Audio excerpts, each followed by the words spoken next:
All right, let's get into the CONCACAF Champions Cup preview. We got San Diego FC, who set all types of records as an expansion club in MLS last season. They're returning to action tonight, 9 weeks after they won or lost in MLS Cup playoffs. Sorry, I didn't say win MLS Cup. That was Inter Miami. But 9 weeks since that they got knocked out, and now they're hosting, and they've got some work to do. They're going to be taking on Pumas in leg one of this, and even if they get past Pumas, Toluca's waiting for them in the next round. And Toluca, the reigning Apertura, Clausura, and Campeone de Campeones winners, definitely one of the favorites in the competition. So if they get past Pumas over 2 legs, they still have a lot of work to do. How are you guys feeling about this competition? Obviously, we're seeing the schedule here. You have Vancouver taking on Cruz Azul. That's a tough one. Vancouver, obviously, in a bit of an issue with their stadium and their future overall as a club. We can get into that in a little bit. Do you feel like this is going to go to a Mexican team, or are we going to, where are we on everything? Yeah, I mean, one Vancouver as in terms of the Sorry, that was a wrong Vancouver, by the way. I brought up the Canadian Premier League Vancouver. Yeah, Vancouver Whitecaps, for instance, in how you're referencing them. Their team and their coaching is spot on. Everything's happening outside of Tristan Blackman, wanting to move to Inter Miami or get a new deal. Like, outside of that, the club itself, in terms of the players and the tactics and the coach, I think is where they need to be to compete in this competition. So as long as they can work on controlling what they can control, no worries. Now with San Diego, they still have a huge issue with Chucky Lozano. So what's happening there? Because it seems that both parties have wanted to move in separate directions, but Chucky Lozano has a massive contract, and he's your DP. So they said he's out. There ain't no room for him. So right. You don't come out and say that and use him, right? Yeah. So that situation's not resolved regardless. So I think, and again, year one is not year two. So the target's on their back. They've set an expectation. They've done it. They did incredibly well, but it's much harder to replicate what they did last year. Now this season, we saw that with St. Louis in their inaugural season and how well they did. So it'll be interesting to see just how they can continue to push the envelope. Mikey Varas did an incredible job in his first year, but now today's price is not yesterday's price. Yeah, no, you're you're right. I mean, when I kind of look at the path for all the MLS teams, San Diego FC, obviously they got Pumas and they'll take on Toluca. That's a rough road. I don't see them actually getting through that. LA Galaxy takes on San Miguelito, and they'll take on Mount Pleasant if they can get past that. The Galaxy, I think, are a bit of a sleeper here, and then they would face probably Toluca in the quarterfinals. What was the Galaxy's pathway, Jimmy? Was it the year before that they qualified them for this? What was their pathway into this one? I can't remember. I know all the other ones where they finished in the table. You had Nashville with the U.S. Open Cup win.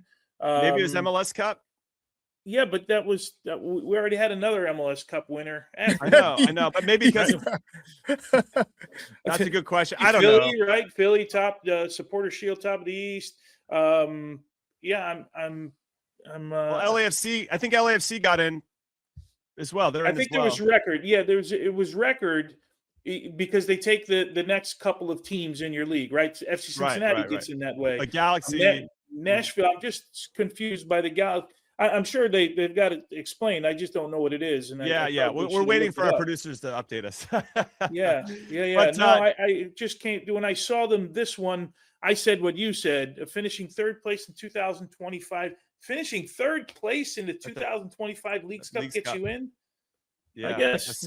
That's how they got in. I guess. I guess there's a lot of I guess spots in here, but the Galaxy, they've made some pretty good changes in the transfer window. Obviously, not having Ricky Pooch. Yes, they have. Yeah. So I feel like they're quietly could be competitive in this. Though they're going to run into Toluca if everything plays out the way that we think in the quarterfinals. Then we'll see.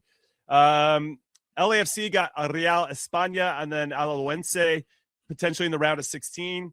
They wouldn't necessarily face a Mexican team until the quarterfinals. That would be Monterrey or Cruz Azul, assuming those two do the business. Nashville has to play Atletico Ottawa, and then they would take on Inter Miami, who have a bye. That's crazy. Philadelphia Union take on Defense Force from Trinidad, And then Olimpia Club America, wait for them. The winner of that will take on Philly. That could be a little bit too tough for that. Tigres takes on Forge from Canada. O&M takes on FC Cincinnati. FC Cincinnati could maybe 1-0 their way. They got to take on Tigres, though, potentially in the round of 16. And then Vancouver Whitecaps take on Cartagines. And then the winner of that will take on the Seattle Sounders. So I feel like we're going to have an MLS team probably coming out of we're going to have a couple of them in the quarterfinals. But I don't think it's a slam dunk that we're going to win this competition. And that bumps me out. Because getting into the FIFA Club World Cup, as we said at the start of the show, is a big deal. For teams, for players, for that respect, for the visibility. And I hope we don't miss out on that opportunity. Who do you think is the best? Let me rephrase the question here, or set up a question here. Tones, who do you think has the best chance of the MLS teams?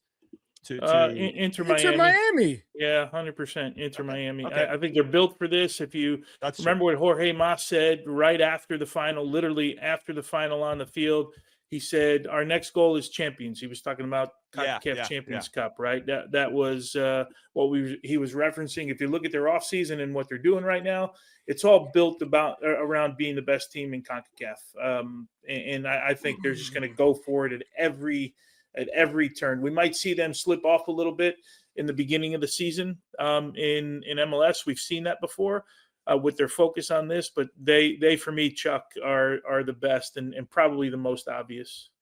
1,000%. They're pretty stacked when you look at their moves they made this whole season too. Yes. Yeah. I mean, the only other club that I could see making a deep run is Nashville.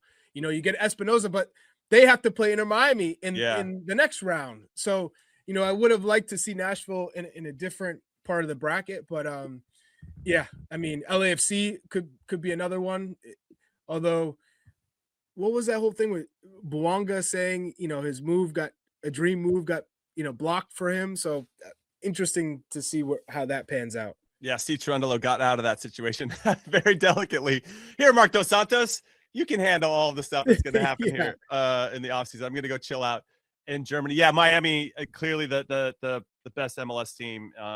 Getting Dane St. Clair, David Ayala from the Timbers, who I don't think really showcased what he could do there, and we'll probably do that with Inter Miami. Mikel from the Houston Dynamo center back, ton of experience.